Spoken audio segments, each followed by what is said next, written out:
Okay, welcome everyone. Thank you to the Far Side for our intro music. I can see that the attendees are all arriving and getting settled and oriented to the Zoom screen.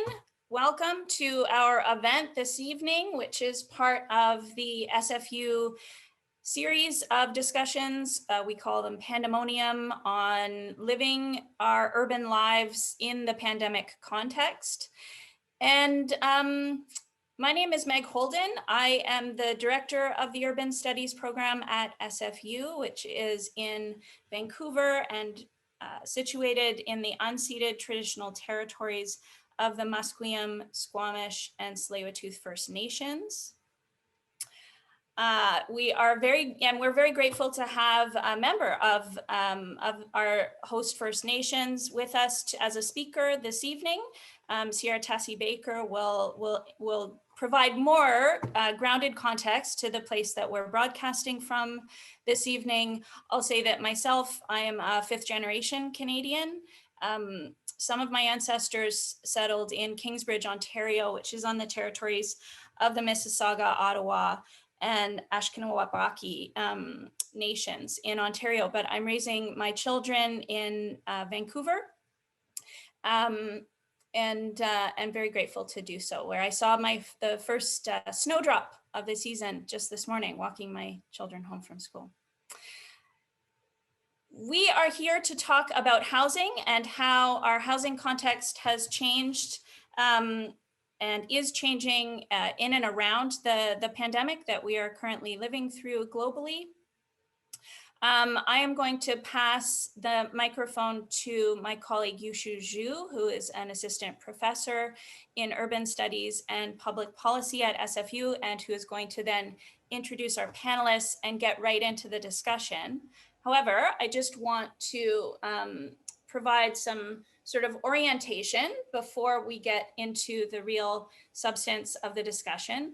First is to say that we are very grateful to be co-hosting this discussion with our colleagues at SFU Public Square. And in particular, SFU Public Square is expert at the technical side of what we're doing here this evening. So if you do find yourself in need of technical support, please search out Tech Host or Tech Help in your participants window, and Rachel or her colleagues will be able to help out. Usually they can. Please do use the tools within Zoom in order to be part of our discussion. So that includes the chat window, which many of you have already found. And it's great to see people taking advantage of that chance to say hi and to introduce yourself, which is actually something that we don't really get when we have a large forum like this face to face. So that's pretty cool. And then when we get into the discussion with the panelists, also please use the Q&A. And the Q&A window is used for questions that you would like the panel to field as we get into it. So you can, and someone has already done that, thank you, right off the bat with your issue about micro suites. And so everybody can see these. So as a participant, you can also go into the Q&A window. You can upvote a question just to raise the profile. We are a large group, so we won't be able to get to all of the questions orally in the 2 hours that we have together. Panelists are also able to take a look at the Q&A window and answer any questions that you would like to in using text, and that can also help to push the discussion a little bit further. What else? Just please, let's all be respectful, of course, of one another's time, one another's perspectives. We certainly are encouraging of all kinds of critical discussion, but we are not going to tolerate any kind of violence or condoning of violence in any of our discussions. And so we're going to be pretty strict about that. We are recording this event. And so the recording of the event will be made available afterwards. And for that reason, you are welcome to change your name in the participant window, which you're able to do. But we do encourage you to bring your, as much of yourself and your own personal history into the conversation, so that we can we can talk seriously and substantively about the housing challenges and crises that we are facing here in Vancouver. And we have colleagues joining us from Europe as well, and other parts of Canada.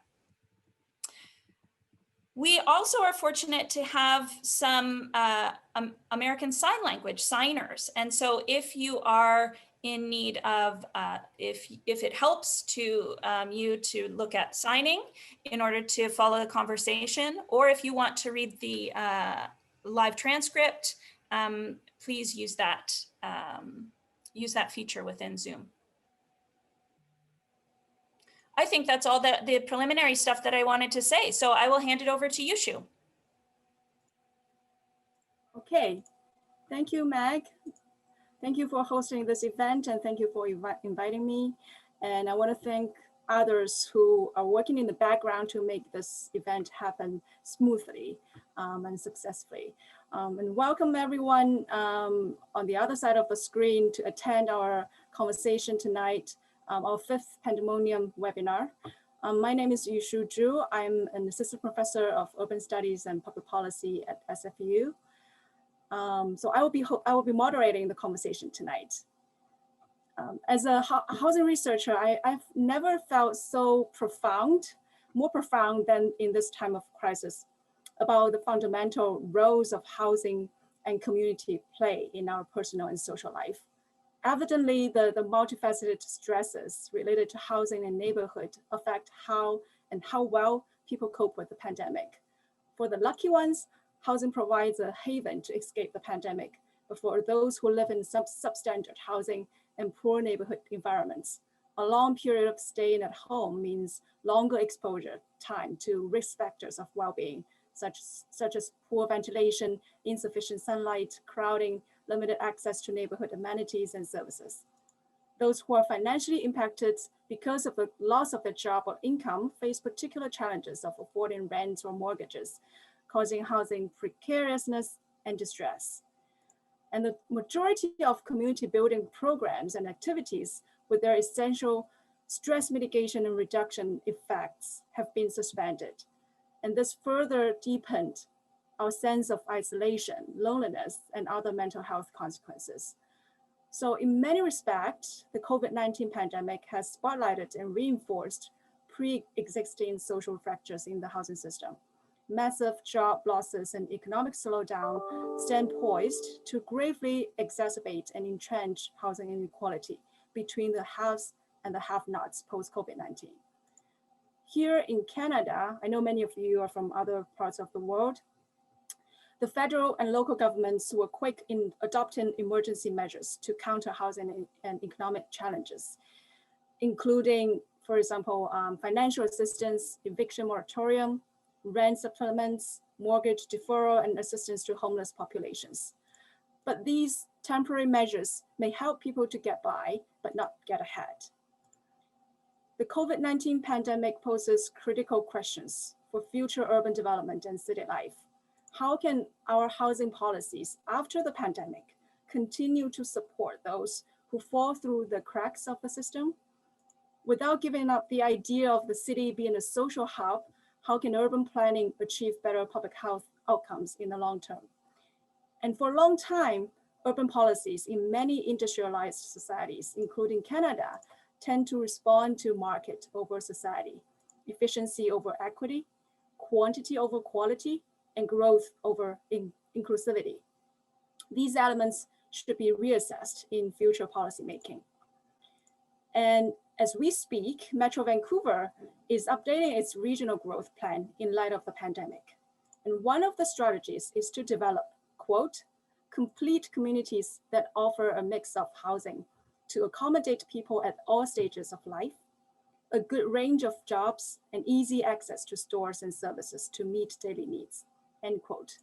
So at this juncture, I think it is the right time, right moment for us to think about how we as a society can reimagine the post-COVID-19 world so as to recalibrate public policies to build decent homes, complete communities, and resilient cities. Thankfully, tonight we have a great panel who can shed light on this big overarching question from the perspectives of urban governance, neighborhood development, regional planning, community housing, and indigenous housing. We are honored to have 5 great speakers who join us from different parts of the world. Thank you all for coming. I want to particularly thank Neve Moore-Cherry for overcoming very challenging time differences from the other side of the Atlantic. Thank you. We really appreciate that. Unfortunately, one of our speakers, Laura Collini from Germany, could not make it tonight, but she will share her perspectives from through a pre-recorded presentation. So our dialogue will follow this format. Each panelist will give a 10-minute remark on specific issues that they work on. I will introduce each panelist before they speak. After the opening remarks of all the panelists, we will open up the floor to the audience for further discussion. So please do raise your questions in the Q&A box whenever they arise, or you could hold your questions until the Q&A session. We can invite you to unmute and ask your question then. I just want to confirm now, nobody has any questions about any technical issues or the logistics of the conversation. Okay. Without further ado, let's get into the conversation. Our first speaker will be Erin Rainier. Erin is a senior planner with Metro Vancouver Regional District, and she's currently leading the update to Metro Vancouver's regional growth strategy. She's also working on a study of how social equity can better integrate it into regional growth management planning. Tonight, Erin will share with us how the metropolitan region adapts its priorities and objectives of its regional growth strategy in response to the pandemic. She will also critically reflect on key housing and community challenges facing future urban growth and resilience. Over to you, Erin. Okay, thank you very much. I'm going to share my slides now. Can you confirm that you can hear me okay? Yes. Okay, I'm seeing nods. Yes. Great. Okay, well, hi everybody. My name is Erin Rainier. I am a senior planner at Metro Vancouver. I work in the regional planning department, and I'm also the project manager for the Metro 2050 initiative, which is the work we're doing right now to update our regional growth strategy. So my presentation, I'll start with just a bit of an overview of who we are at Metro Vancouver and what is a regional growth strategy. And then I'll talk a little bit about the content that we are working towards in Metro 2050 and the impacts of the pandemic on our thinking. So who are we? We are a regional district. For those of you who are calling in from outside of British Columbia, a regional district is a unique governing body that we have in BC. And basically, it's a federation of local governments. So you can see our 23 member jurisdictions on the map here. All of these members send elected officials, their local elected officials, to sit as representatives on the Metro Vancouver boards.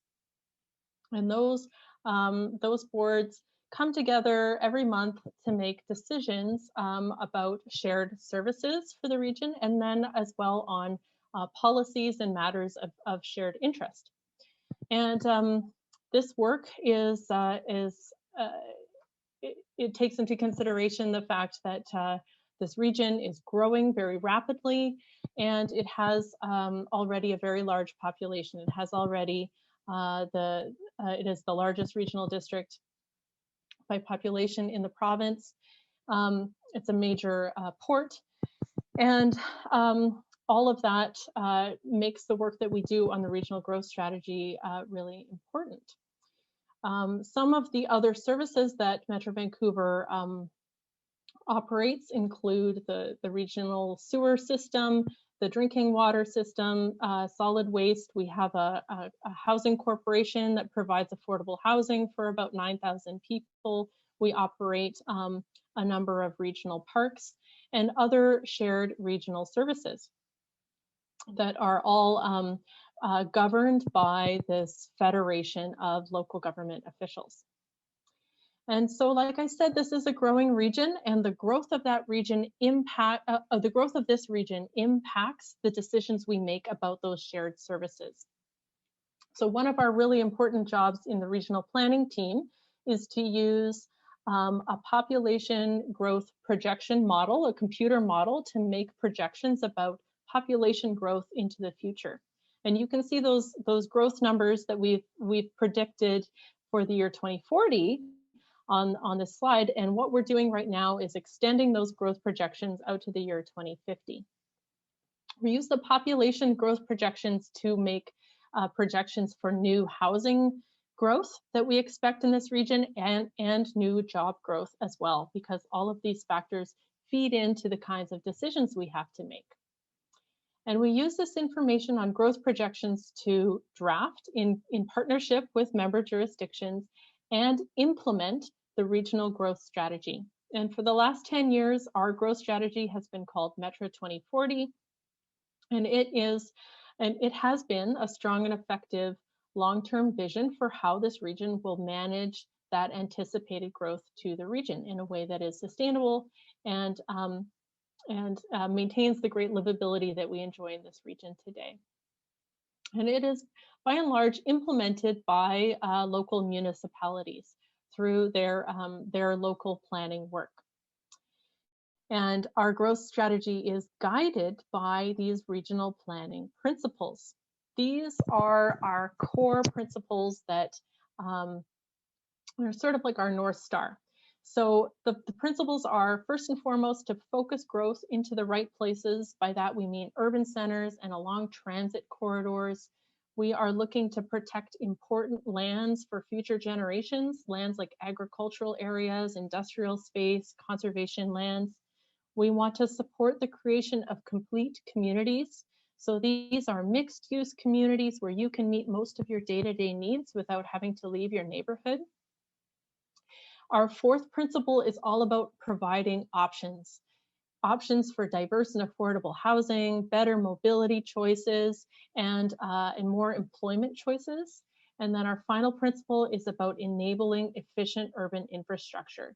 And if you think of all the services, all the utilities, the sewer pipes, the water pipes, the transit network, those, if you can imagine those on a map, they're more efficient if they are in networks of corridors and in urban centers. And so that's why the regional planning that we do helps to support more efficient infrastructure systems, which translates to lower costs for everybody.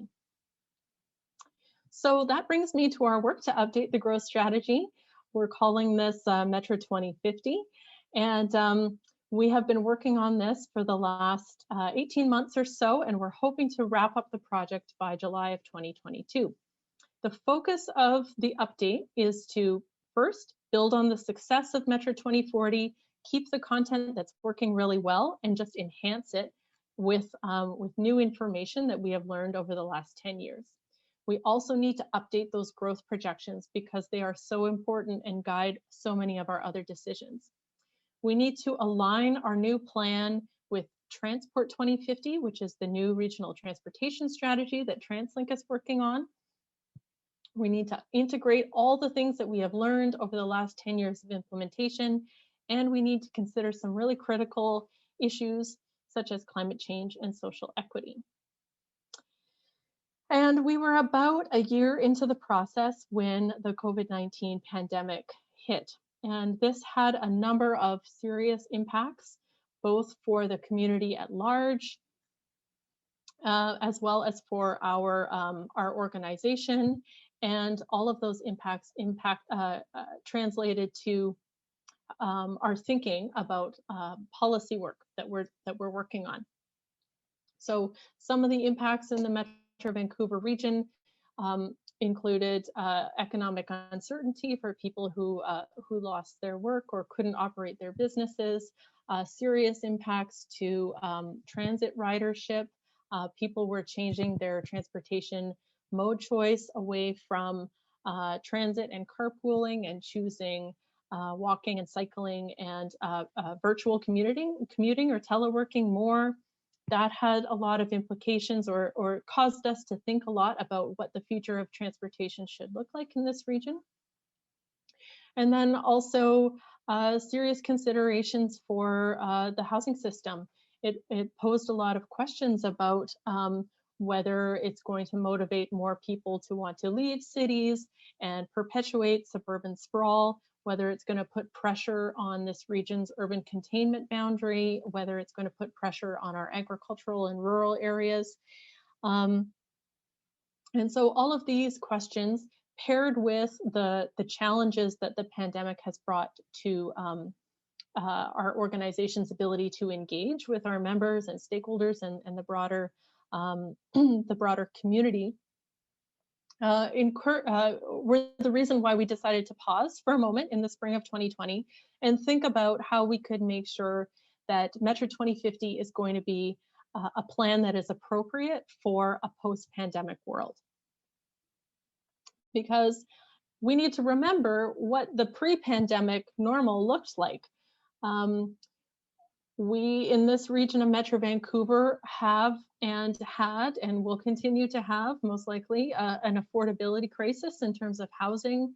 The rental vacancy rates are at about 1% and have been for the last 5 years. In 2017, our regional housing count or homelessness count found that 3,605 people were experiencing homelessness, and that's of course that is too many people.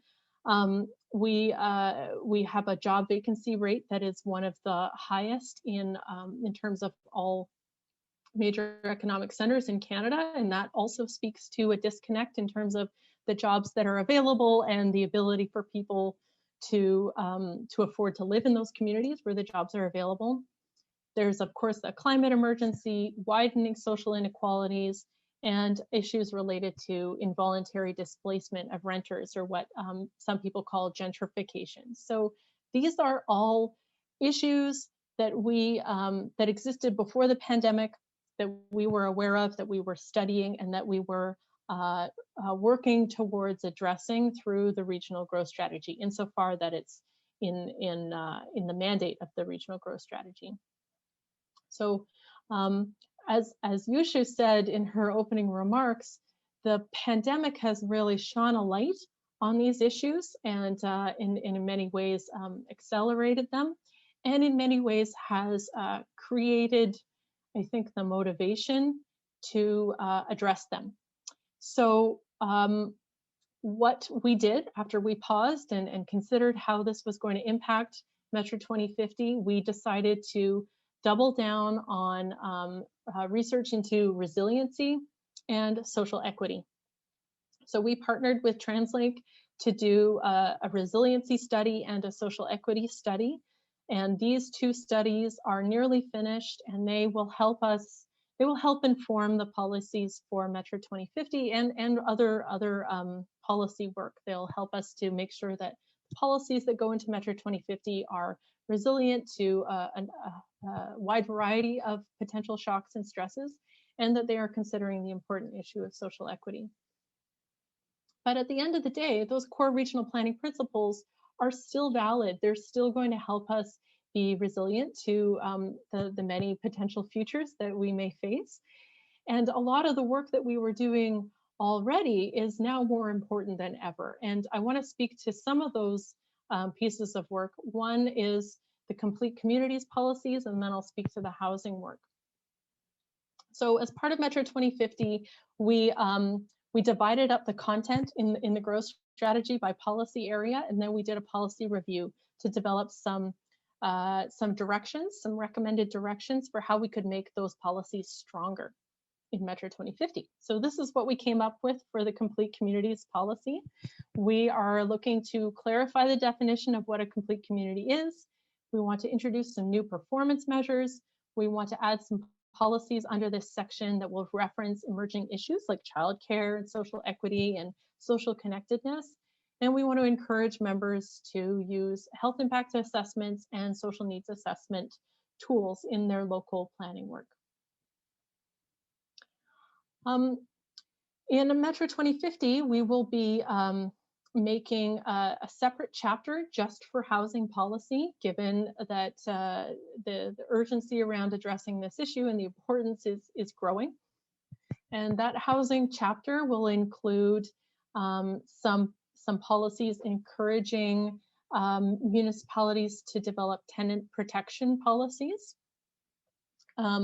It will encourage growth in the supply of affordable rental housing in transit-oriented locations. It will develop a shared definition of affordability, housing affordability rather. Metro 2050 will include some policies that reflect the new legislation around housing action plan requirements. It will have a social equity lens on all the policies in that section, and we will also consider the impacts of climate change on the region's housing stock. So those are some of the policy directions that we got endorsement from the board to pursue as we're drafting Metro 2050 content. But there's still lots of work to do. What the planners on our team are doing right now are taking all those policy directions and writing the content for Metro 2050 in partnership with municipal planners and other key stakeholders. And there are going to be lots of opportunities for members of the public to be involved over the next 18 months. I've listed a few on the slide here, but all of this information is on our website, metrovancouver.org/metro2050.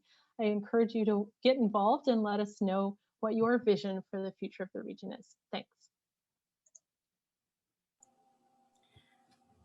Thank you, Erin, for this great presentation and provide so many insights into the regional growth strategy plan. It's good to know that the Metro Vancouver region is really kind of taking time to pause and ponder around what are the most pressing issues that we are facing, and build upon that, the future plan. Thank you. So our next speaker is Rebecca Skiff. Rebecca is Associate Professor and Chair of the Department of Health Sciences at Lakehead University, Ontario. For more than a decade, she has been an active researcher and advocate on housing and homelessness issues. She currently leads research nodes for 2 partnership projects, the Community Housing Canada project and At Home in the North project. Rebecca will talk about the roles played by community housing during the pandemic. Just as a side note to Rebecca's presentation, maybe, or some background information for those who are not familiar with the housing stock in Canada. Social housing stock in Canada today accounts for only 5% of total dwellings, which is at the lowest tier among OECD countries. But the critical role of this sector in supporting access to housing for the marginalized group cannot be more salient during the pandemic. So I'll give it to you, turn it to Rebecca for more information. Thanks, Yushu.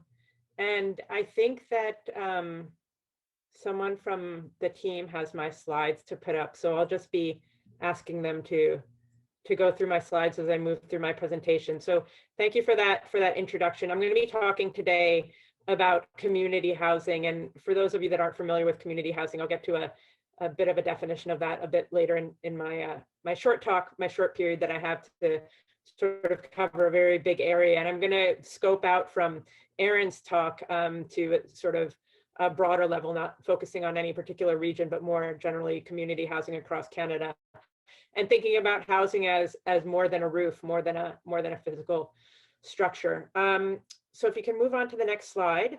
I do want to acknowledge that I'm calling today from the Robinson Superior Treaty region. Some people know this area now as Thunder Bay and surrounding area. And I want to acknowledge the Ojibwe and Anishinaabe nations that are the traditional stewards of these lands and this place. If you move on to the next slide, I also want to acknowledge some other organizations that have had some important intellectual and not input, but influence over what I'll be presenting today. And those include the Community Housing Canada partnership that Yushu mentioned in my introduction, as well as the At Home in the North partnership, and the close partner of the Community Housing Canada partnership, which is Capital Region Housing in Edmonton, and also the Canada Mortgage and Housing Corporation and Social Sciences and Humanity Research Council of Canada that's supporting this work. Next slide, please.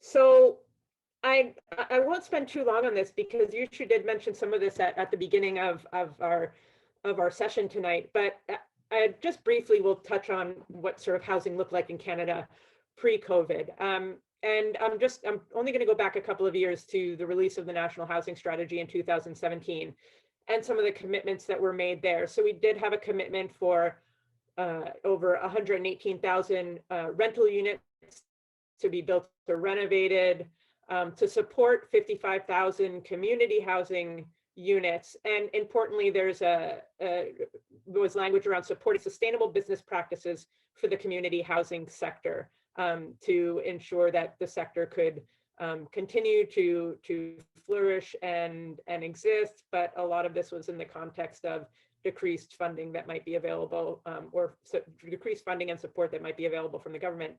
There's also Reaching Home, the National Homelessness Strategy, which had $2.1 billion associated with it in the NHS.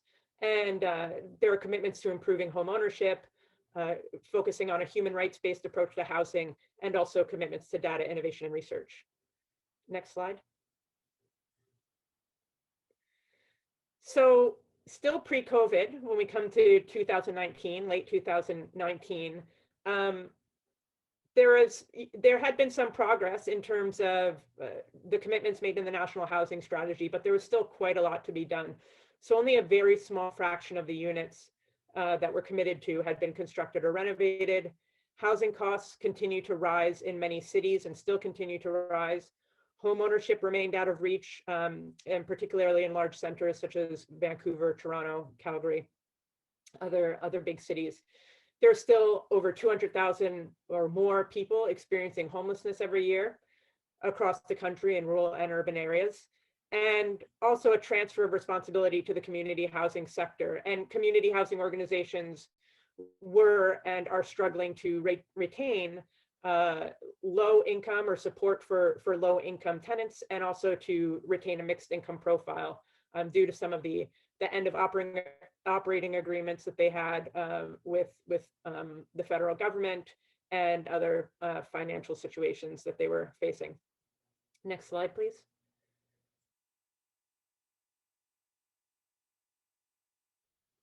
So then COVID hit, and a sort of phrase that would sound familiar, maybe be familiar to many, is this this quote that comes from the Canadian Alliance to End Homelessness.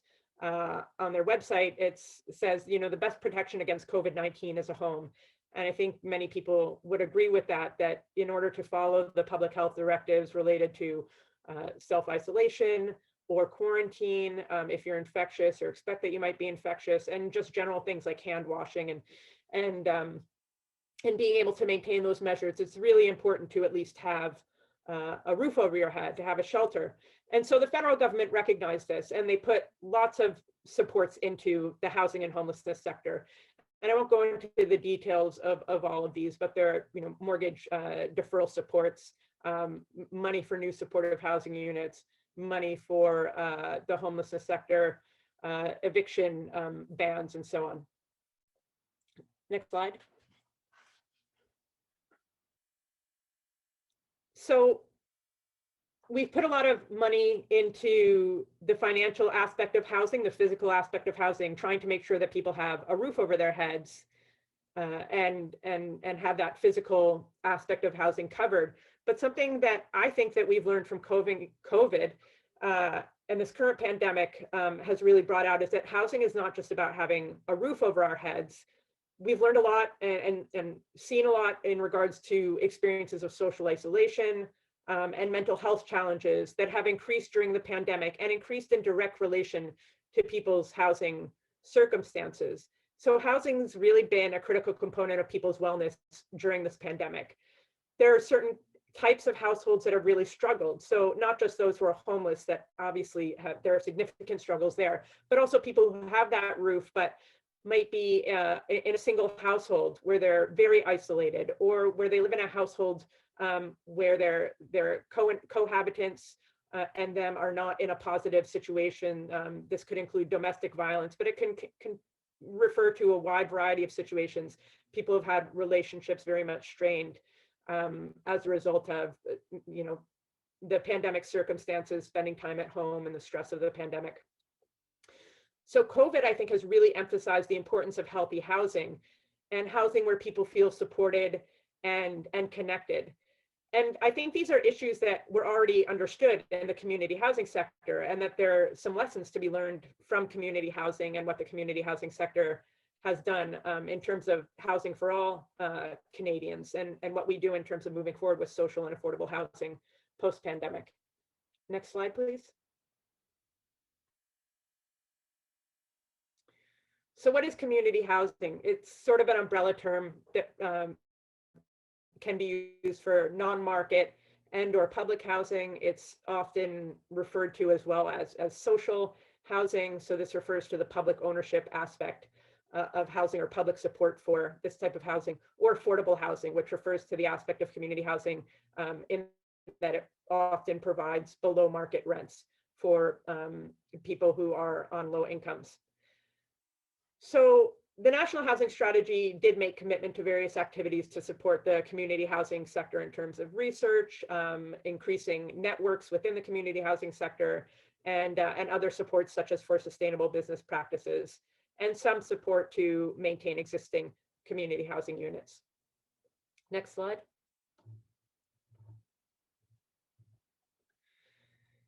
There are a variety of different models of community housing, and they can differ according to a wide variety of factors. So one of the most obvious factors is finance arrangement. So we have cooperative housing, which has different, a shared ownership model compared to government or nonprofit community housing models. There are also Indigenous models of community housing that are unique. There are subcategories of finance arrangements according to income support, whether a community housing organization offers rent geared to income, or below market rents based on an income threshold. They can vary according to the population served, so they can serve a mix of people. Some community housing organizations focus on seniors, some on families, some on other specific populations.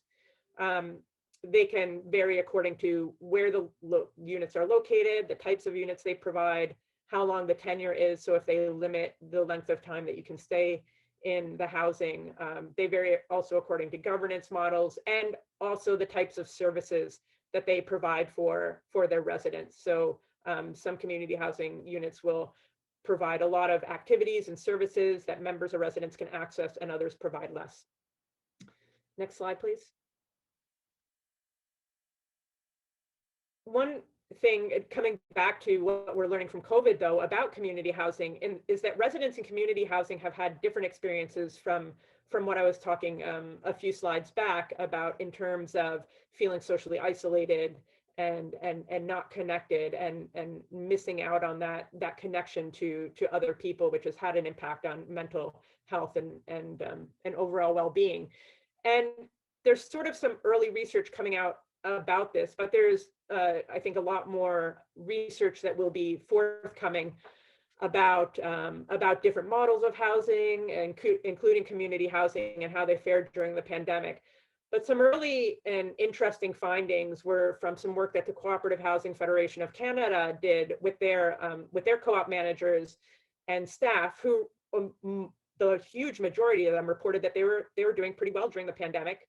They had seen little to no increase in arrears. So for some reason, co-op residents seem to be more financially resilient, despite being on low incomes than others might have been who are not in cooperative housing. And that the community in community housing has had an impact on household resilience. And I have a link to a YouTube video on co-ops during COVID-19, and I don't have time to play it now because I'm just going to give a short introduction to this, but the link will be available later through the SFU Pandemonium website and other resources that are being provided. So it might be something interesting to see what the Cooperative Housing Federation of Canada has found about co-op residents and their experiences during the pandemic. Next slide, please. So I guess what it all comes down to is my title for the presentation, which is that it really is about more than a roof. And what COVID has taught us is that when we think about housing, whether it's during a pandemic or not during a pandemic, that housing is much more than a physical shelter, but also that community housing offers something very unique and which can support having healthy housing for everyone, for people in a way that regular market housing or private housing doesn't necessarily do. So different models of community housing have the capacity to strengthen social inclusion and social cohesion. COVID has emphasized that community and social cohesion, feeling connected with others, are really strongly linked to health. So we've known this, and we've known that social cohesion is also linked to other, what we call social determinants of health. So community bolsters opportunities related to employment, education, recreation, which have impacts on health. And some of these opportunities become greater in community housing environments. There's also more support for self-determination and Indigenous determinants of health, particularly in Indigenous models of community housing. And I want to highlight briefly as well some research out of New Zealand in 2019, which demonstrated very strong well-being outcomes for community housing in certain areas. So compared to regular social housing, just affordable housing that didn't have other community housing dimensions, community housing residents were less likely to be unemployed, they were less likely to be lonely, they had better mental health, and they had higher levels of civic engagement. Next slide.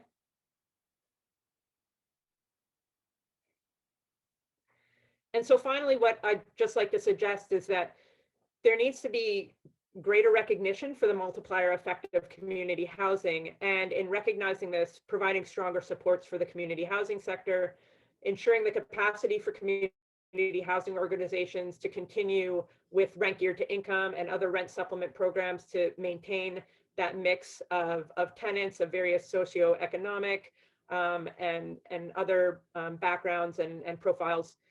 There needs to be support to renovate and to build more units. So we should be expanding the community housing sector in Canada for the benefits that it provides to its residents, and also to support the stability and expansion of the sector. And next slide. That's it for me. Miigwech, thank you, merci. And there's a couple of other links that may be posted as well through the SFU websites and resources as well. Thank you, Rebecca. I think your presentation, your talk really highlights the importance and the critical role of community housing and community in supporting well-being outcomes. And also the challenge is how can the public policy support to build a more financially and socially sustainable community housing sector. Thank you.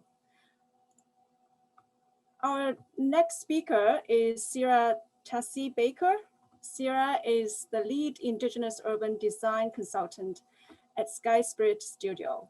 Her work focuses on furthering Indigenous design and research methodologies through combining oral history, archival research, traditional ecological knowledge, and co-salish design.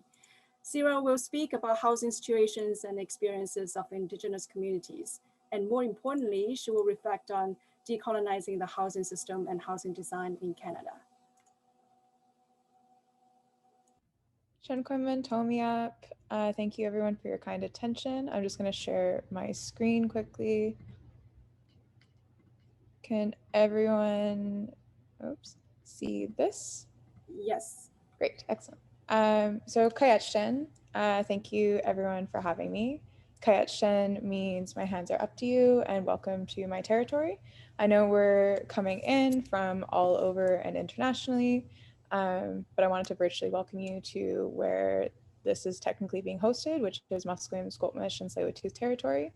My family have lived in this territory for over 809 generations, and we just like to say since time immemorial or time out of mind.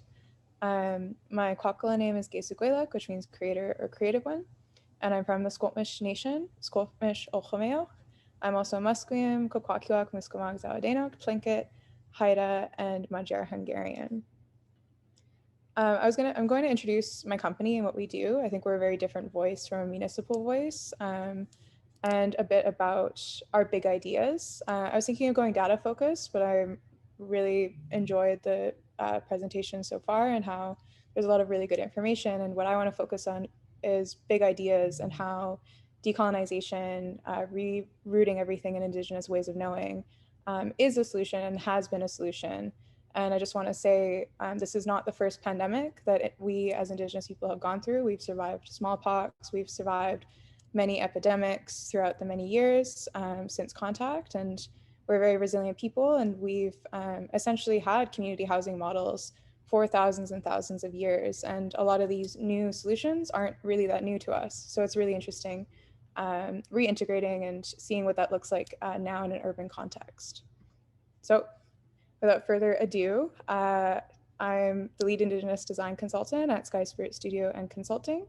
We're an intergenerational family design and consulting practice that is the amalgamation of over 20 years of experience in community engagement, where we focus on Coast Salish etiological design, etiological coming from etymology, so legends and storytelling, and oral history, where we build values back into the built form. And we like to say, instead of form follows function, form follows values. This is my team. It's also my family. It's my mom and my dad, Wade Baker and Mary Tassi. Mary Tassi is an urban designer and urban planner, and she's my Hungarian side. And my father, Wade Baker, is an oral historian and a public artist, and my Indigenous side. And there's me. We are based in the village of Slahan, which is number 26 on this map. This is a semi-traditional, keeping in mind we never had like hard borders in our culture, of Squamish Olchomeoch territory. The Squamish Nation is the amalgamation of many different village sites across a large range of territory. I think there's a misconception that Squamish people come from Squamish, which simply isn't true. We've lived here in these territories for a long time. Keeping in mind, this map does not show our many, many neighbors, including the shared territory. This is shared territory with Musqueam and Tsleil-Waututh as well. Here at our studio, we rethink design completely, where we go into the archives and we ask traditional knowledge keepers through oral history and Indigenous ways of knowing and two-eyed seeing approach to combine oral history with archival in order to develop a story-based design process where we root everything in story of place, Indigenous place names, and story keeping technology, where we then focus on this etiological design approach, where often we critique that urban planning, urban design is trying to create a sense of identity, create a sense of community for a place, when many of these places already have a sense of identity. We already have like ancient identities in these places, so why not celebrate those and why not reinstate those? I really enjoy this quote from Blue Star Integrative Studio, which iterates this process really well, where they say, it is about the story of the people as given to the designer during stakeholder meetings. The people have the right to define themselves in real time. That dialogue creates the foundation for a responsive design that makes people happy when they see it and experience it because it represents their story. So we've worked on many different design projects with this approach, and it's much more than design. It's a community healing process, it's community care, and it really reroutes agency back to the people, back to communities, and reinstates agency for our peoples in our own territories. Specifically in terms of asking the question, like, what is the future of the city? I thought back to a panel that myself and Paisley Ava Nahaney, Tatalia Nahaney hosted together on December 3rd, 2020. where that was supposed to be in person, and we had to jump through so many hoops to do it virtually, and SFU Public Square was kind enough to help us host it as well, so thank you, where we brought on several matriarchs, youth, Afro-Indigenous leadership from the 3 host nations, Musqueam, Squamish, and Tsleil-Waututh, and asked the same question: what is the future you want? And what's so incredible about that is since 1850, since colonization, 1850 being annexation, not first contact, which was in 1792, we haven't been asked, what do we want in our own territory? We never agreed to the city, we never agreed to the concrete, we never agreed to the glass, and our permission has never truly been asked for in our own territories, which are unceded, and unceded meaning we've never given up title or right to this area. And for me, the biggest takeaway was that Musqueam, Squamish, and Tsleil-Waututh people need to be recentered as the hosts of our own territory. And permission needs to be asked for our people. Like, what is the vision for these territories? And for me, what it means being a good host is being able to host our guests, to be able to put those roofs over people's heads. And there's a huge urban Indigenous population that is really suffering and is disproportionately unhoused compared to other demographics in the city. And us as the host nations, speaking for myself, I'm very concerned, and we're a host people. We want to ensure that people in our territory are being treated well with respect, dignity, and an office of humanity. And since we're in a very unique situation where the city grew up around us, we were not as badly displaced in our own territories. We kept a lot of our original village sites. However, my grandparents and their grandparents watched as the city was built around them, and we were displaced from our original village sites regardless, despite being very close to some of them, onto reservations where we've experienced redlining, colonial policies, minimal meaningful visibility in our own territory, a huge imbalance of agency, not recognizing unceded nature of our sovereignty, colonial design practices, modern design, modern architecture is rooted in racism. I teach like an entire 3-hour workshop on that. Patronizing consultation practices, not recognizing our sovereignty and our different ways of governance. And we've also experienced huge biodiversity loss since colonial practices and development in our territories. And this is exacerbated by climate change. The ecological impacts are translating to cultural genocide for our people, and it's making us very difficult to practice our way of life. And our way of life is always in communion with nature, is in communion with wide open space. Our way of life translates to health. Our way of life translates to healthy and spiritually wealthy lifestyles, which I personally believe are excellent in terms of resiliency against pandemics, as has been demonstrated in the past. This is a map I developed from a visual history of Vancouver and one of the zoning maps for Vancouver. And on the left, I'm directionally challenged, on the left-hand side is a map of what this place looked like in 1850. It was all forest, and we had huge amounts of biodiversity. We were able to provide for hundreds of thousands of people in this area based on, I think there's a really huge misunderstanding around how much of our stewardship practices we practice here. There's a stereotype that this place was wild, when in actuality we had clam gardens, we managed our territory, and we had a deep relationship with our territory. But then when the city was built around us and is continuing to be developed around us without our permission, our way of life now has literal roadblocks to being able to practice traditionally, which has resulted in very serious health issues, mental health issues, so on and so forth. There was definitely a turning point when there was some incredible public art, and there's a lot more public art visibility in the city from different Indigenous MST members in the past several years, which is really incredible. However, I advocate for including us in the design process from the beginning, instead of just being added on at the end, and by being able to do this, we can actually reinstate our nature as host people and as people that understand what it means to be healthy in our own territory, where we have principles of providence, wealth, and generosity.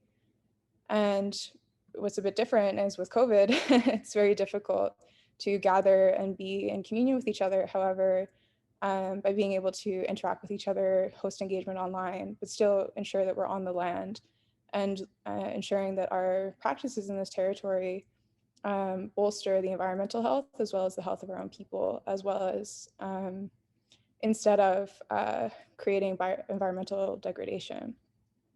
So what this can look like is creating incredibly beautiful spaces based in our own typologies. So what I've been working on is developing what are MST Coast Salish typologies. What does this look like even? So taking cues from our traditional practices to create more open green spaces, to create innovative Indigenous futurist style architecture, and also reinstating our relationship with plant knowledge and plant technology, and being able to live in a territory again where we can always be in a place of learning about our health, about ways to provide for ourselves and each other.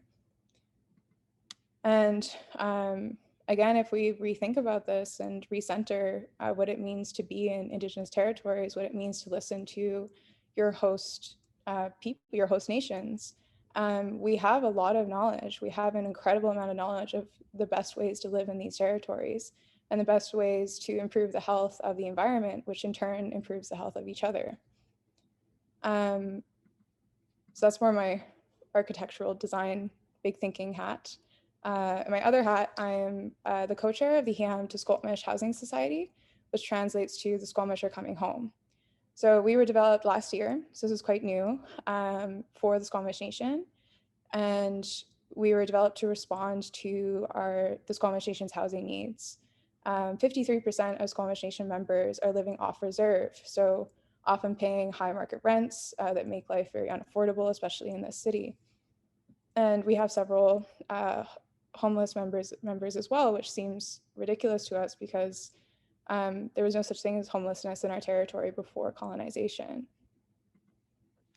And the Hiam to Squamish Housing Society has very ambitious goals. Our goals are to house every Squamish person within a generation, which we define as 25 years, increase the number of homes that are built each year, increase the types of housing, create 1,000 plus affordable and supportive housing units, non-market rentals with rent tied to income, and housing built in our own territory in Squamish lands. This is a very unique opportunity where ourselves are actually defining in real time what we need and providing for our own people and our own nations. And we haven't had this opportunity since colonization. And also to develop our own property managing units and ensure that we're coming from a trauma-informed lens and that we're rooting the entire housing process in Squamish Nation values. And we're also working on capacity building, so building new systems, structures to support the increase in housing supply for our people. And the Squamish Nation have approved 6 sites for development for mixed low-rise and high-rise development to house our people. And the 6 sites represent the largest designation of lands for affordable rental housing in Squamish Nation's history. There's a lot of S's in there. Very exciting. So in short, what I'm excited about is being able to find these commonalities between our ancestral way of life and the realities of living in an urban city and being in urban reservations, and how we can provide for each other and our own people, but also set precedent for better ways to house people in Vancouver, in Musqueam, Squamish, and Tsleil-Waututh territory, as well as being able to recenter Indigenous ways of knowing and values in the way that we develop, in the way that we provide for people. And ideally that municipalities and different governments start recognizing that you need to recenter us as the host people of our own territories, because we are very wise. We have many, many years of experience. This is our first pandemic, and when our wisdom, sovereignty, agency, and knowledge is recognized and respected, we will be able to create an incredibly beautiful, healthy city and future for everyone. So Chenkwem and Tomiak, thank you for your kind attention.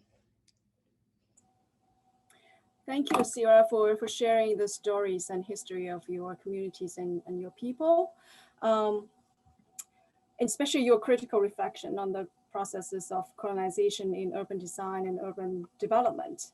And it's interesting to see your the innovative design processes that you and your your family, your community take to incorporate those history, culture, and meaning into neighborhood and housing design. Thank you. So next, let's turn our attention away from Canada. Our next speaker, Niamh Moore-Cherry, will take us to Ireland. Niamh is an associate professor in urban governance and development at the School of Geography at University College Dublin. Her current work focuses on metropolitanization in Ireland and its implications for spatial planning and quality of life. Today, she will bring us to Dublin to look at the neighborhood planning lessons we may learn for addressing urban vulnerabilities during city lockdown, and discuss how neighborhood planning may solve the dilemma between density, inclusivity, and public health outcomes. That's great, Yushu. Thank you very much. And thank you for the invitation to participate this evening. And I should say good morning. It's 2 a.m. here in Dublin. And I'll say Fáilte, which is welcome in Irish as well. So I'm delighted to be participating today. I'm just going to share my screen with you and I will get started. So as Yushu has said, my presentation is going to look at the intersection, I suppose, between public health, urban vulnerabilities, and neighbourhood planning in Dublin. Many of you may not be familiar with the context of Dublin, but actually listening to the other presentations that have come before me, there's a lot of similarities in terms of the way in which urban development and the land market and housing and regional planning works in Vancouver. And in the Irish context as well. So hopefully there'll be some things here, even if you've never been to Ireland or you don't know a lot about Dublin, that you will be able to recognise in this story that I want to tell. The work that I'm going to present, or the ideas that I'm going to present, are actually taken from a book chapter that myself and two postdoctoral researchers that are working with me have been looking at.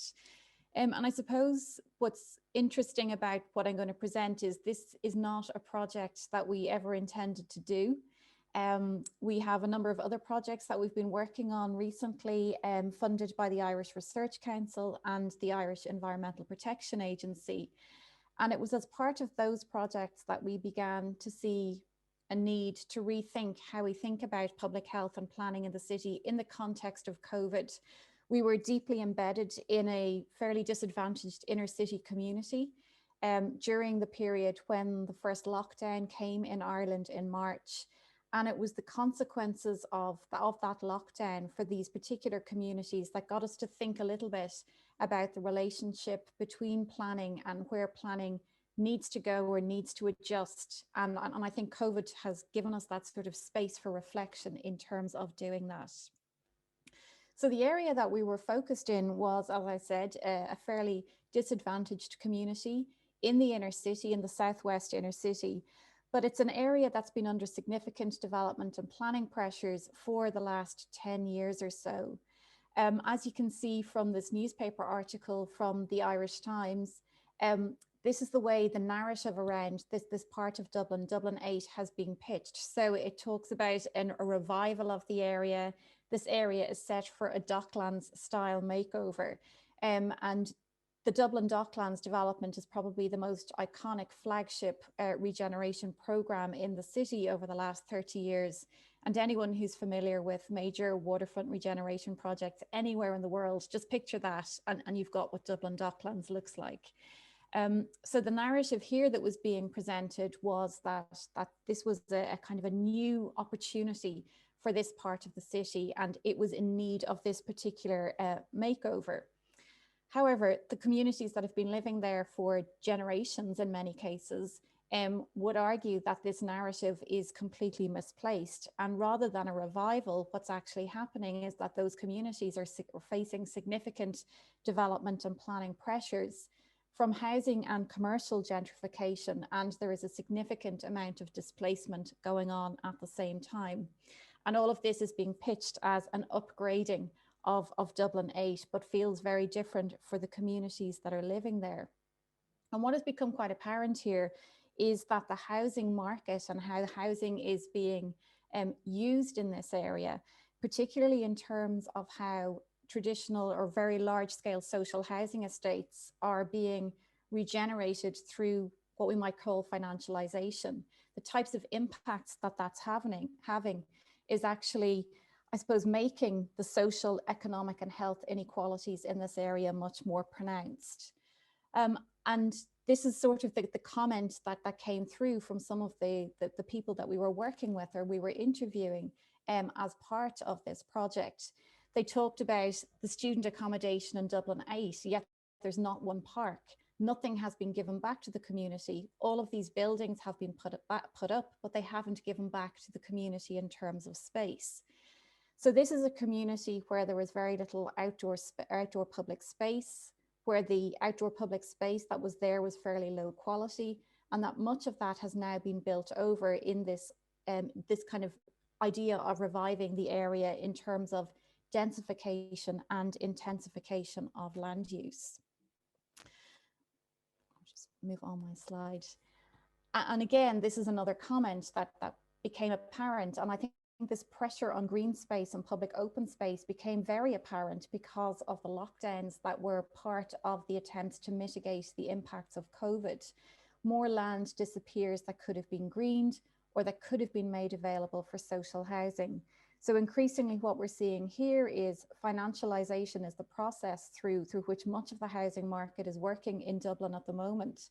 And the local authority are very dependent on the private sector for the provision of housing, including social housing.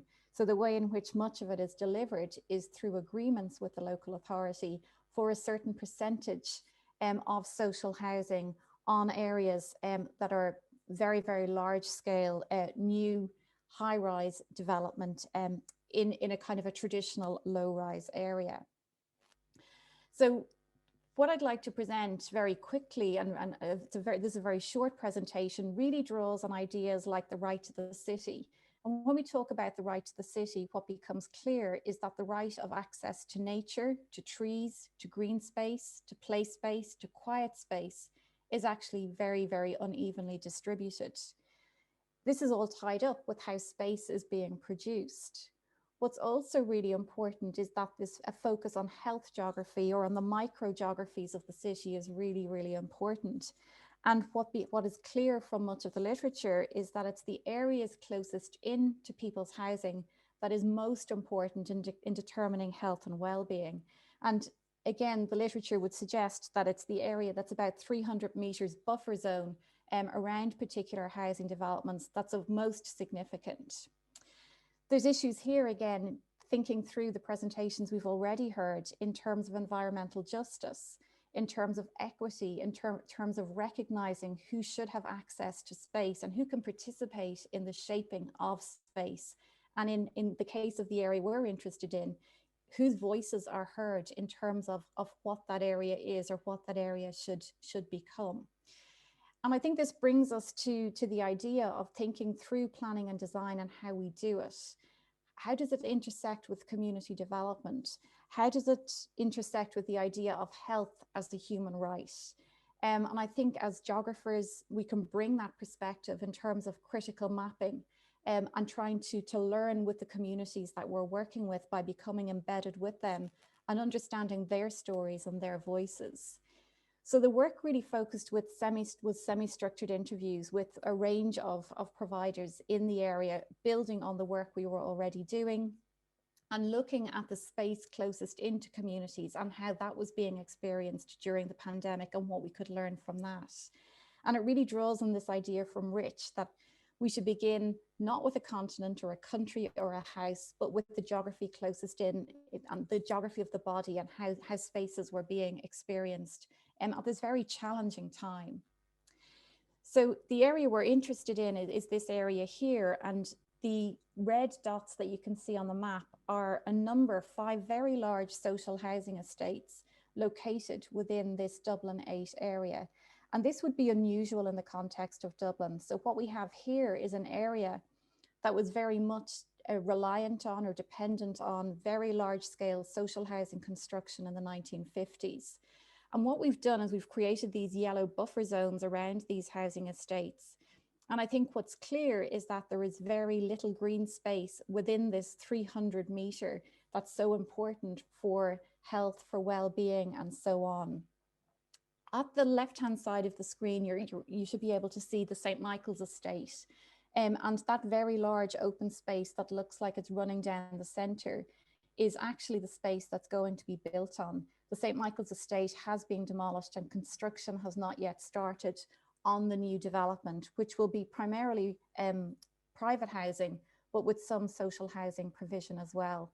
And similarly, in the bottom right-hand side of the screen where you see St. Teresa's Gardens, that open space that you see is again a site that has been cleared and ready for construction. So it's very clear here that the kinds of living environments that people are located in become very challenging in the context of a lockdown. So we have already vulnerable communities who are put at an increased vulnerability because of government policies around lockdowns, staying close to home, and so on. So what we were interested in was the fact that once the lockdown was introduced by the Irish government in March, the repeated refrain of government, of public health, was stay safe and stay home. And our argument is that that was a very normative understanding of home as a safe, as a comfortable space. And it didn't take account of the different understandings and the different experiences of home that many communities have. And this is exemplified, I think, in these two quotes, where we have this description of most of the community at Dolphin House living in 1950s housing blocks without their own private external garden or balcony. And it's really difficult for the children to access somewhere safe to play. And that was a real issue for families living in this particular area, particularly when there was a 2-kilometre restriction put on people's movements for almost 3 months last spring. And the frustrations of the community are apparent here, for example, where the community centre has an AstroTurf pitch at the back of it, but it's not maintained, it's not taken care of, and it's a kind of space that people would love for their young people because it would constantly be used. And this leads into that idea of who has the right to shape space and what are the processes that are underpinning how we're planning our cities and what we're doing in terms of envisaging what full and holistic communities might actually look like. Again, we have comments that there are green spots at the back of the flats, but they're not in a state to be used properly. There's a balance to be struck with policymakers between people not using and respecting it and it not being good enough to be respected. And really what became problematic in this particular area was that there was very little quality internal space in many of these homes for people to live in, to be able to reside in during the lockdown, but also that there was no good quality external space for them to actually be able to be outside as well. So while during the lockdown, the government very quickly moved to provide emergency accommodation for homeless people, there was much less visible attention or less attention given to those who are living in less visibly challenging home situations. So what I think has become apparent is that contemporary planning in Dublin in particular has all been about maximising profit and density. We're in one of the most neoliberalised economies in the world. We are in one of the most neoliberalised polities in the world, where the private sector are very strongly relied on in order to deliver public services and welfare, including housing. And this idea of maximising profit and density has been tied up in discourses of sustainability and more compact cities and so on. And what contemporary planning in this area has tried to do is to try and remove those visibly disinvested housing estates and disperse, in many cases, much of the population, but being hugely insensitive to the community bonds that are really strong in this area. And what we found out through our interviews is that these community bonds were critical to people's survival during the lockdowns, when welfare agencies disappeared or were not able to be there in person. It was the community that held itself together that became really, really important. Contemporary planning in Dublin has also been about trying to make smaller living spaces. The idea of co-living was something that has been glorified in Irish housing policy for over 3 years. This idea that millennials will want to live in these co-living spaces rather than in a bedroom in their parents' house, for example, is something that permeates policy thinking. But again, these very high density living quarters are a much higher risk for pandemic spread. So what can we learn, I suppose, from this very micro, this neighborhood case study in terms of not moving back to normal? What does the experience of these vulnerable communities challenge us to think about in terms of what post-pandemic planning might look like? And I think there's a couple of things here. One is the right to public health. The idea that planning needs to be recalibrated to focus on social health and well-being. Planning has its roots in public health, and many people would argue it has really removed itself from that. So the argument would be that planning needs to return to this focus on social health and well-being in general over profit. I think what's really important as well is to consider the lived experiences of the city, that the city is not something that can be technically rationally planned, and that it requires the input of a diversity of voices and perspectives in order to reshape it and to learn from the experiences we've had over the last year and to make some of those experiences validated and worthwhile. But I think what's also quite interesting is that the pandemic has shown us that the state has the ability to take on private invested interests when needed in relation to housing. Much of the reason why we have a housing crisis in Dublin is because the state has consistently argued that private property rights are enshrined in our constitution, and that it's very difficult to do anything to temper private development. But what the pandemic showed us was that when needed, the state was able to take on private interest. It introduced legislation to ban evictions for prescribed lengths of time. The co-living idea has now been abandoned because of the potential risks to public health. And issues of housing affordability are now becoming center stage. The quality of life issues are becoming center stage, and people's access to green space. So I think what I'd like to think is that the pandemic has actually challenged us to move beyond the kind of, I suppose, the treadmill of contemporary planning that we were all on in this very hyper-financialized setting, and that it will actually help us to return to the idea of housing not as a commodity, but as a right, and of everybody's right to equitable, affordable housing, but with good quality living environments as well. So I just want to say thank you very much for the opportunity to speak, and I look forward to the discussion. Thank you. Thank you, Neve. I agree with you that I do see a lot of parallels and similarities from your presentation with, the issues and challenges that we face in Canada. So, and you point to a lot of, the fundamental forces that have been driving a lot of housing issues and problems like financialization, gentrification, displacement, etc. So thank you for sharing that.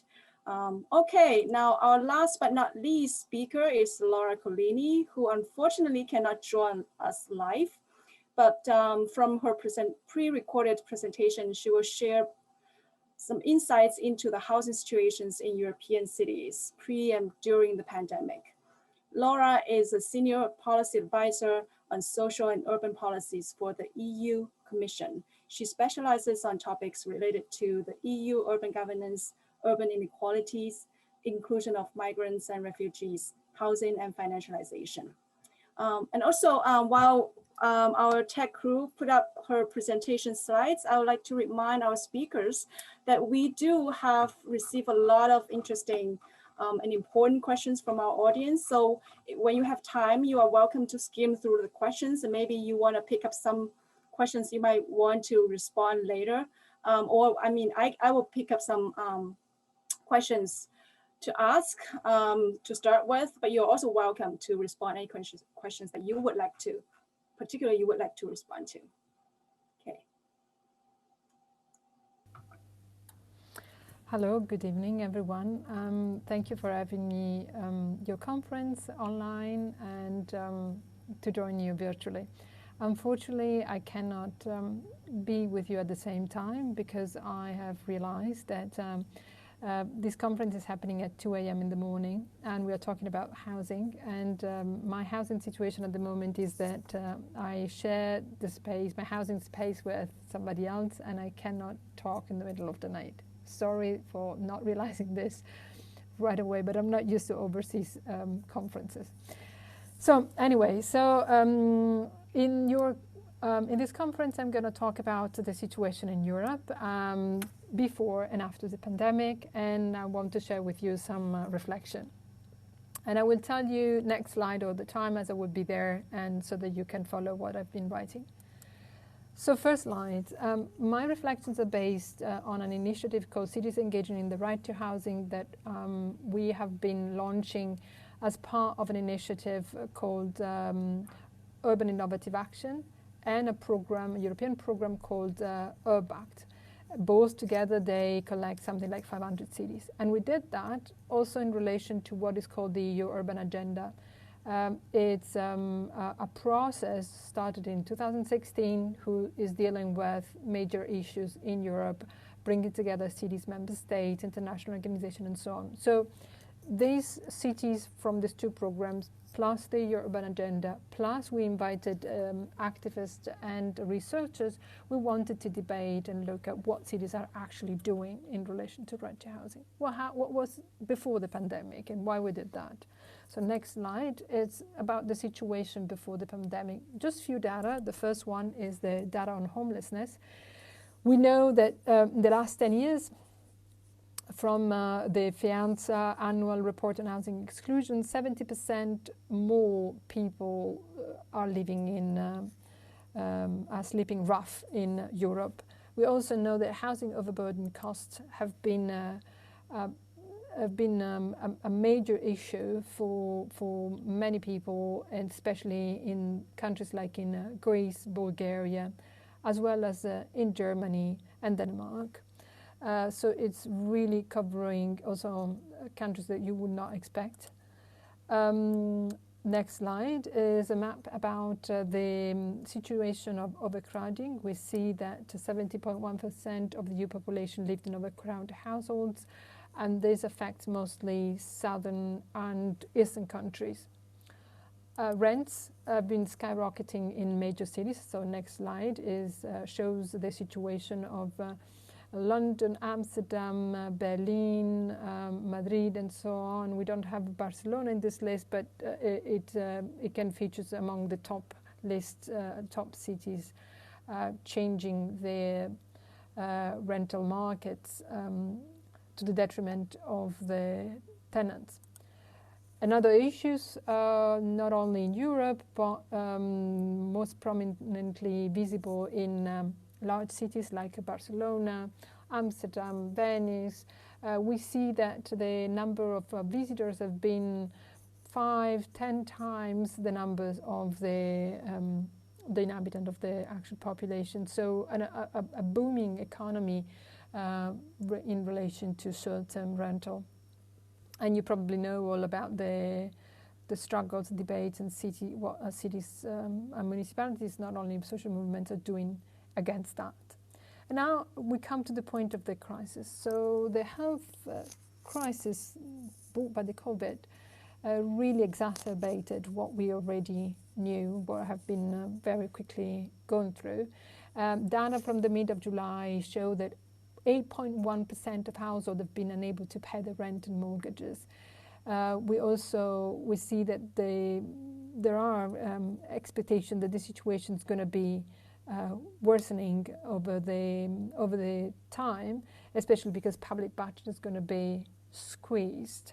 OECD confirms the situation. The low-income households are more exposed to the crisis, also in relation to job market. We also have seen an introduction, presence of an array of measures, relief measures that have been done have been adopted by both cities, member states in Europe to prevent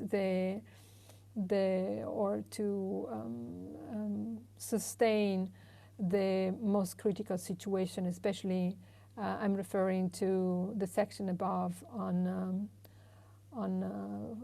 for tenants. I am on the pictures with the country measures. I forgot to say next one. Next slide is the slide number 12. I have listed here some measures that have been adopted to expand the supply of affordable and decent housing during the crisis. Vienna has promised to invest 500 million euros in social housing, and a part of which is dedicated to support tenants in paying rents. They also have another initiative, I think it's called Smart Together, that provides regeneration of districts, also with pedestrianization, green spaces, as well as new sets of municipal housing projects.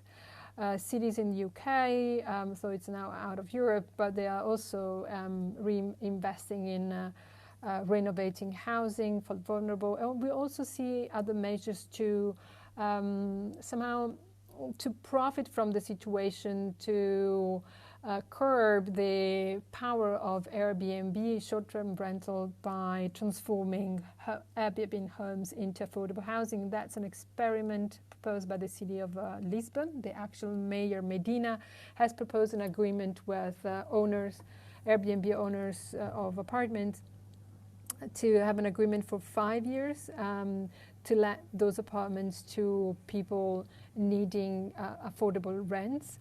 And also with the proposal that not only the local government is a guarantor, but also maybe provide the difference in rental costs whenever the situation for the tenants is particularly difficult in paying the rent.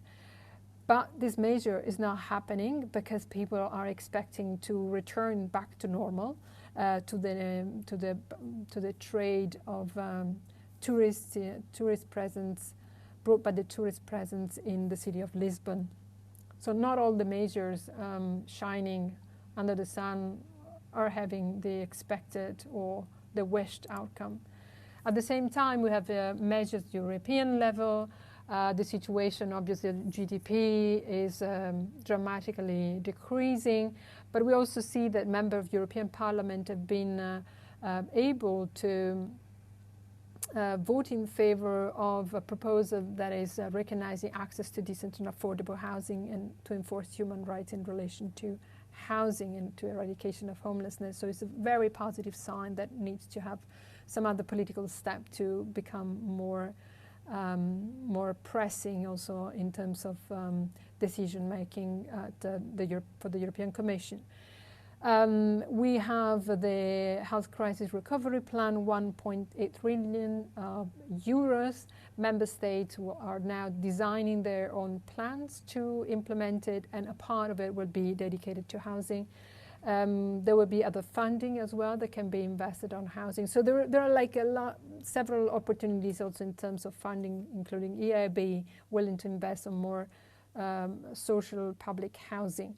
So for the first time, probably after many years, member states have the possibility to invest on their public housing, social housing stock. But the situation is also, in relation to the free market, is particularly interesting. So we see that until this data shows from Eurostat that until the first 2 quarters of 2020, prices have been still going up, prices of houses. There are forecasts of real estate investments on housing prices, and they show a quite fragmented picture. So we see, according to Standard & Poor's, that Spain, for instance, is expected that will have a fall on the market prices, whether France and UK will be expecting to have more expensive housing costs of 1.5%, and so others will go on the same line. So there is an opportunity for speculation and investments on housing, apart from the real estate market. We also have seen that the mortgage market has been extremely dramatically fluctuating, and now it's going up and with a positive turn. That's the case of the UK, but some economists read this changes also in relation to the arrival of the vaccines, and also injecting new hopes. Why I'm showing this part of the market, because I think that the financial potential for financialization of the housing market is very high, and having large investors able to profit from the current crisis as much as we have seen from the crisis of 2008. Some points of reflections that I want to share with you to conclude. So there is a high risk of financialization of the real estate market, more than what we have seen in the last few years, because during crisis we will see the number of loans that cannot be paid back would be growing. And so the management of non-performing loans would be related to housing would be very crucial to see what's going to happen and what would be the role of hedge funds and, for instance, and other investors that may be profiting from the actual situation and impacting negatively on tenants and people that are on vulnerable housing situation.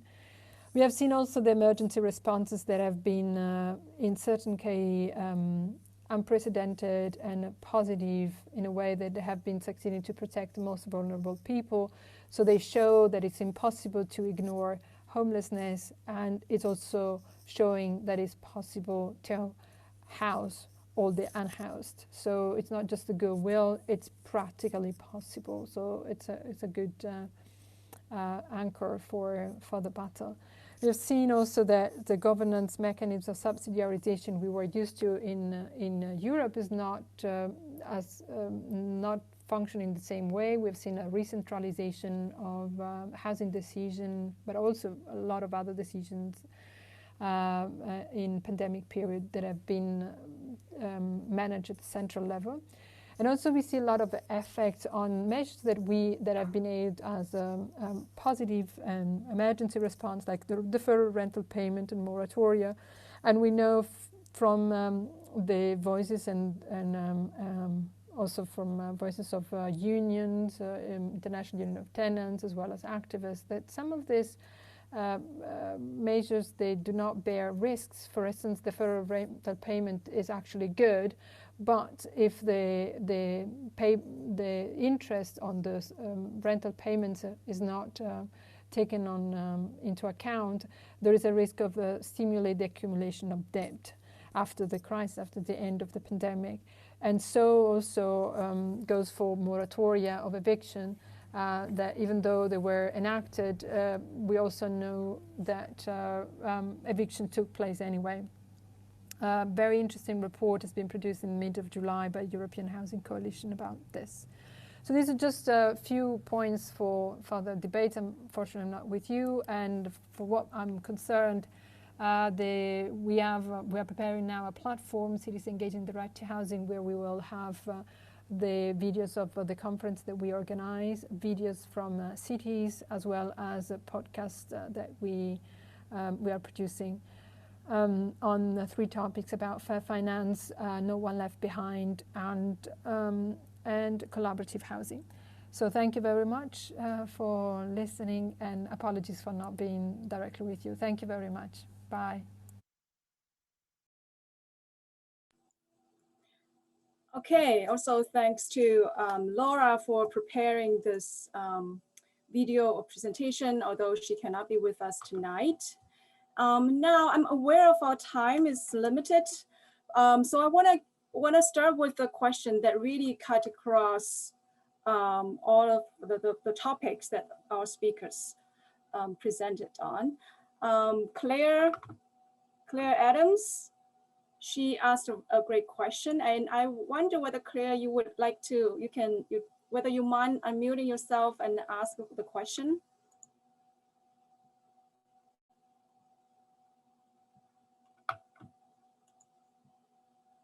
Okay, if not, I'll just read out the.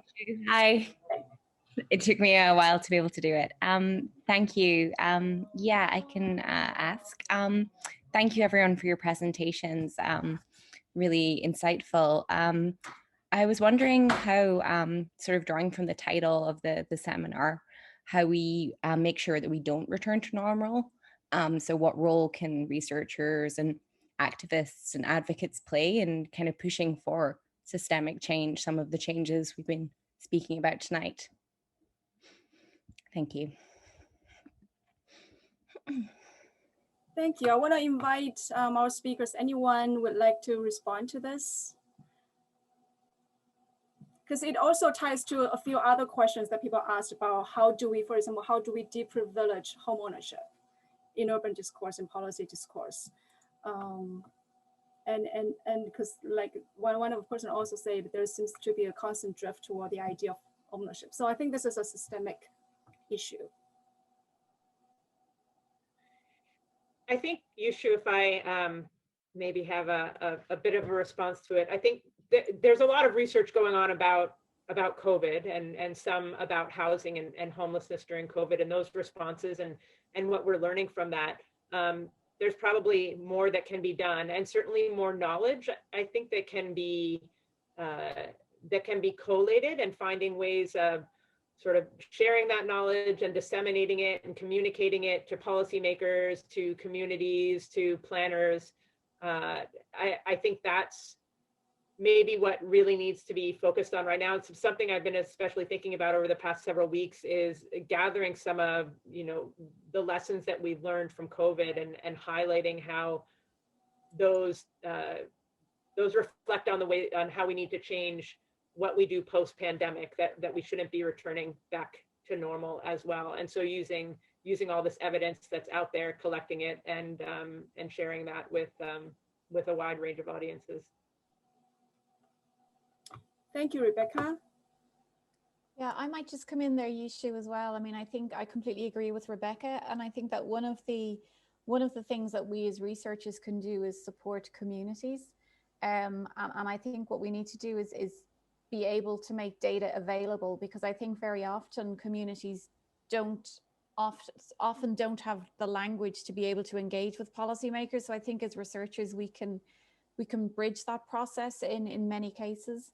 But we can also provide, I suppose, the tools for communities to be able to make these arguments for themselves. And I think that's really important, empowering communities to speak, because they are the ones who have the lived experience. And rather than having us as researchers speaking for them, I think if we can develop methodologies where we can actually empower communities, give them the data, give them the skills to be able to interpret the data, to be able to then make their own arguments. I think that's one of the biggest things that can happen. And I do think in general, there is an appetite, or there's a realization among policymakers that the pandemic has actually thrown a huge spotlight on many of these issues that were sort of bubbling under the surface for quite a while. And now they're unavoidable. Public health, healthy cities, it's everywhere. And I think it's in everybody's interest. So I think there's actually, it's a moment where everybody is aligned, maybe in terms of having the same thing front and foremost in their heads. Maybe we're not going to all get there in the same way, but I certainly think that there's a moment that needs to be grasped right now. Yeah, for sure. Thank you, Neve.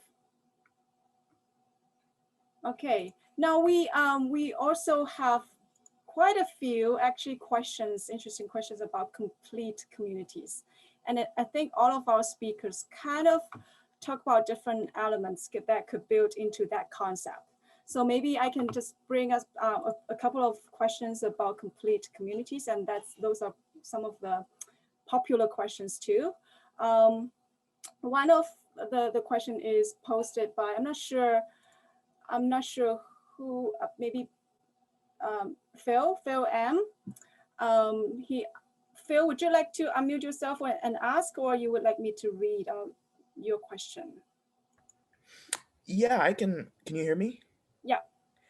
I guess what my question was is I've seen some people speaking about this, like some academics on Twitter recently, talking about complete communities and how like the idea of like 15-minute communities is something that has been talked about a lot, like especially in some European cities. But I'm wondering, how do you take like an intersectional approach, and like what tools can governments and policymakers use to avoid displacement of marginalized groups when they're kind of aiming to build those? Because I feel like so often when that kind of stuff happens, it leaves a lot of those voices out, or at least that's what I've kind of read about. And that's it. That's the question. And related to that question, there's a couple of other questions about other barriers to building complete communities, for example, zoning regulations.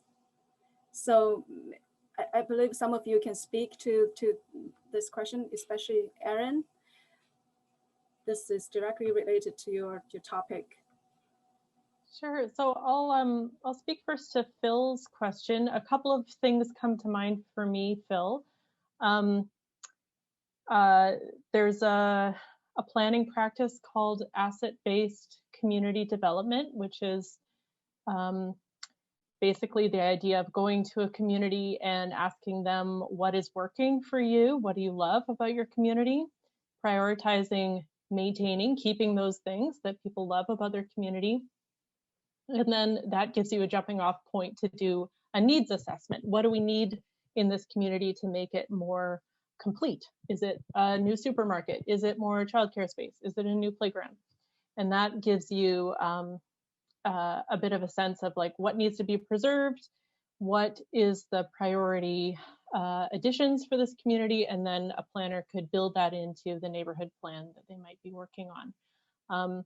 But important to making that an intersectional complete community would be ensuring that your engagement process is inclusive of all the voices and does not prioritize more privileged voices over others. So I would point to SFU's new inclusive engagement guide that they just put out. It's really excellent, and it has some really good ideas for ensuring that engagement is including all voices. And then what's the question about zoning? Whose question is that? You're muted, Yushu.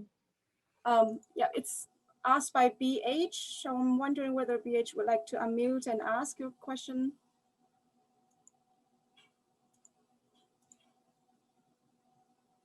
Okay. Hi there. So, Sorry. all right. Good. You can ask it if you want. It doesn't matter to me. Fine. Go ahead. Okay. So which question was it that you're looking at? Yeah, I know you posted a few questions. So it's about zoning paradigm. Maybe I'll just ask that. I would be Okay, sure. Thanks. So is our current zoning paradigm fundamentally antithetical to the creation of complete and diverse communities? And how does one create diverse spaces and services when zoning and, oh, sorry, how come it shifts? Okay. How does one create diverse spaces and services when zoning is predicted on monofunctional users and privileges deep-pocketed developers and other groups? Okay, I'll take a start at that, and then maybe some other people want to speak to it. So does zoning help create more complete communities, or does it hurt? I think the answer is both. A zoning tool can be used by a planner to just create like a mono zone, a huge swath of single detached homes, for example, and keep out any potential change, a coffee shop or a playground. So that's one use of zoning, but you could also be using zoning or land use designations to protect uses that might be lost otherwise. And so an example of that is how many cities would zone for industrial land, for example, to protect that industrial use and the jobs that it creates. Because otherwise, if it wasn't zoned for industrial use, a housing developer might buy that land and build a big tower, and you would lose that industrial use. So answer is both. Thank you, Erin. I want to add whether other speakers would like to speak on this idea about building complete communities and what are some of the barriers and challenges to achieve that. I can maybe speak a little bit to Mhm. this. It's really difficult to answer these, I guess they're not that broad, but essentially broad questions without rooting it in the history of colonization. A lot of my work is contextualizing the issues that we're facing now and why we're facing them. And for example, for our communities, the concept of redlining has been a very difficult hurdle for many of us. Redlining being the intentional bias by urban planners to place certain groups and certain minorities of people into certain areas and then either underfunding or under servicing those communities. And for example, I believe in West Vancouver and North Vancouver, they even banned Black or Indigenous people or other minorities from home ownership in those areas historically. And recognizing that there are obviously better urban planning policies and policymakers now. However, Vancouver specific context is only like a 167-year-old city. If we're going back from 1850, I'm not sure if my math is right there. So it's very young in that context. And a lot of these policies, biases, and redlined practices haven't necessarily been properly addressed or found different like value systems to create better solutions for the current context that we're in now, hence like the very serious homelessness and poverty issues in the downtown east side and so on. So for us, it's a long historical issue of all these different policies, which I call part of the framework of dominion that we're working on. So for me, it's a very active assessment, a critical assessment and dismantling of biased urban planning policies that are making it more difficult for our communities to access healthy community wellness, essentially, in short. Okay. Other speakers would like to respond? Okay. Now, I just quickly add in. Yeah, Rebecca. Yeah. Oh yeah, sorry. Just following on and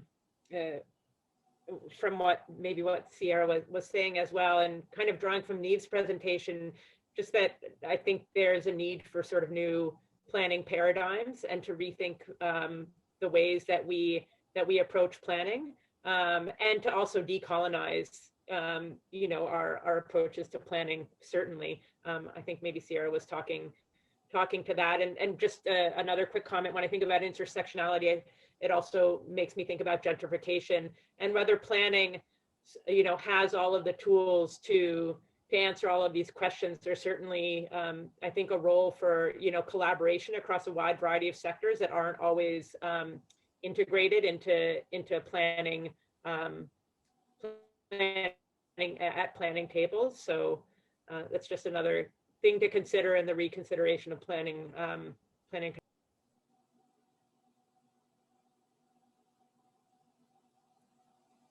Thank you, Rebecca. You're cutting out a little bit. So I think you finished your response. Thank you. Okay, we have time for Neve, would you like to respond to this question about this zoning and regulation barriers to building complete communities? Yeah, I think it's quite interesting because complete communities, I'll be honest, it's not a term that I've come across before. So I did a little Google search when it first appeared in the questions and answers. So I think it is quite like we have the 15-minute city paradigm as the new kind of thing in kind of Irish planning discourse. And this is really driving quite a lot of the sort of transit-oriented development and that kind of planning practice. So it's very much in terms of, I suppose, compact growth, and it's very much in terms of trying to enhance sustainability of cities. Can you do that through with the zoning? I think this is something that came up in the questions. You know, is mixed use development the answer to these complete communities? And I think some of the experience, that's the early experience we're having here with some of our new planning approaches, is that it's not, that it's very difficult to do. And I haven't thought about this enough, but I certainly have heard some people saying, actually, we shouldn't be focusing on mixed use development, but rather we should be focusing on multifunctionality. Now, there's a very nuanced difference between those two things, but I think that that's actually something that would be quite interesting to explore in the context of the idea of what I now know is complete communities, or what we would call the sort of 15-minute city. So multifunctionality maybe as a way around it, which breaks down that sort of zoning paradigm. Thank you for that. I think I'll maybe spend another 3 minutes to answer one more quite popular question about because Neve, your presentation also talk about this outdoor space, balcony, importance balcony during the city lockdown. So, and this question is about the role of public outdoor space in our cities in the provision of housing. So how can what's the role of how can we reimagine our future housing design and urban design to provide more outdoor spaces and amenities? Any thoughts on that?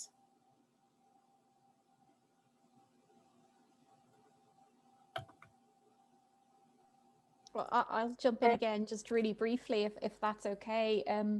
I mean, I think what's sort of interesting here is, you know, the original sort of high-rise developments were Le Corbusier's idea, where you have the kind of vertical city, and what you have then is all of this open space underneath it. So you have what you give up in terms of building up, you actually gain by having kind of open space around it.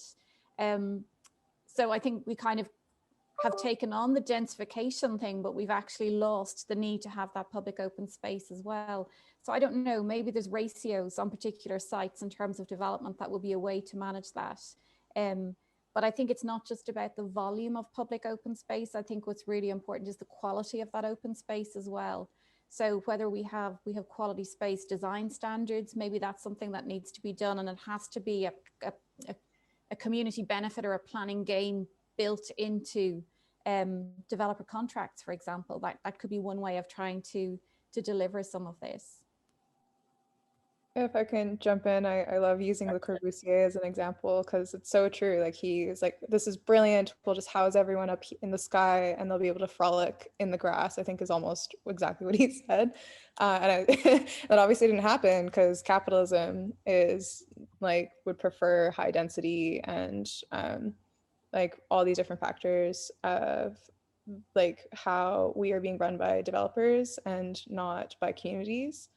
And it's interesting because I took my master's in London, England, and I was living in a tiny student apartment, but I luckily had the tiniest balcony. And I can't imagine being in London, England right now in student housing, stuck in a box, and just really happy I'm in my own territory.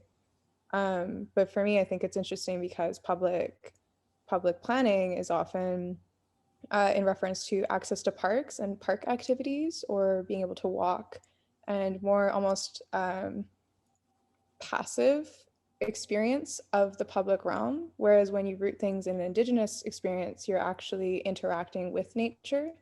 And there's a difference between like in Western design ideology, there's a disconnect from nature, whereas in Indigenous design ideology, you are in relationship to and constantly showing your kinship to nature.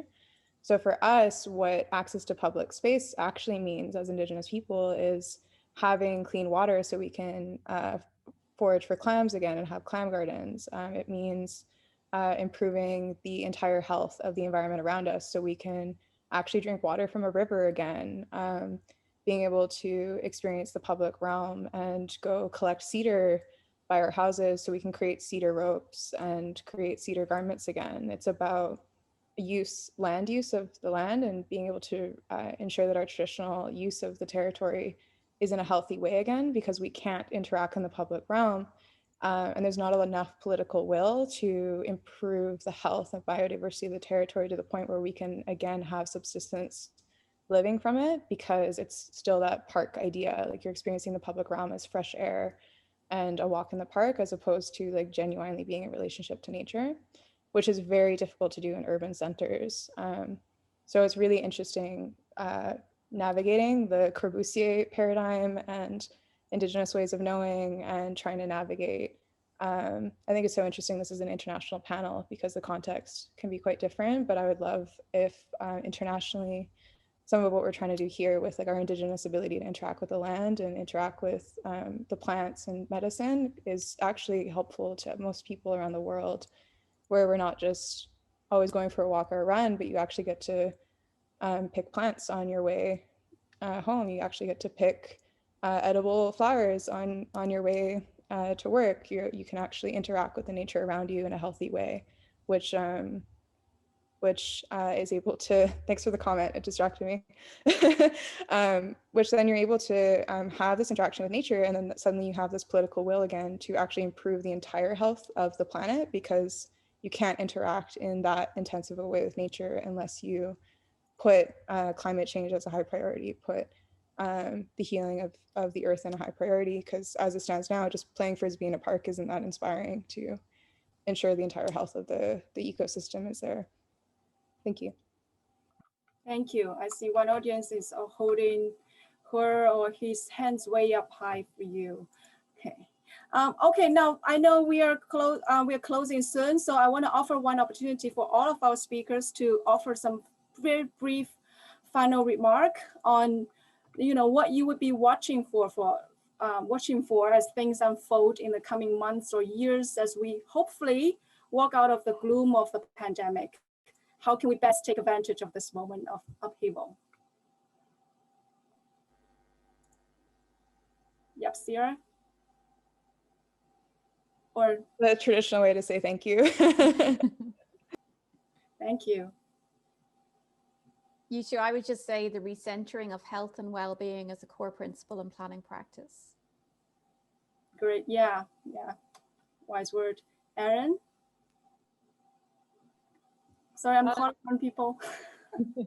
Thanks, everybody. This conversation has given me a lot to think about, and I really do hope that this isn't just a moment where we're becoming aware of inequities in our society, but that we hold on to that knowledge and that we do something about it going forward.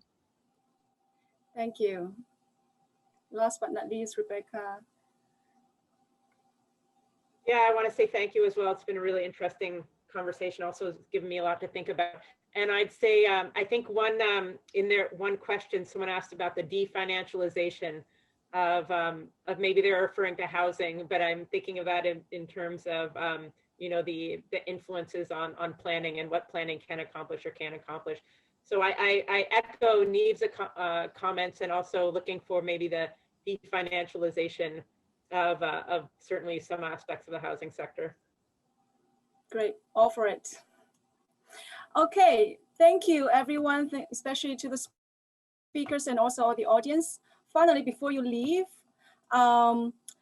there's a final shout out to, well, of course, shout out to all the people, staff, and faculty members, speakers who support this event, but also a notification that our next Pandemonium webinar will be on February 24th about urban resilience. So please check SFU Public Squares or Urban Studies website for more details. Thank you, everyone. Thank you for all the panelists for providing so much food for thought. Thank you. Everyone stay safe and stay calm. Take care. Bye. Thank you very much. Thank you very much. Tomia.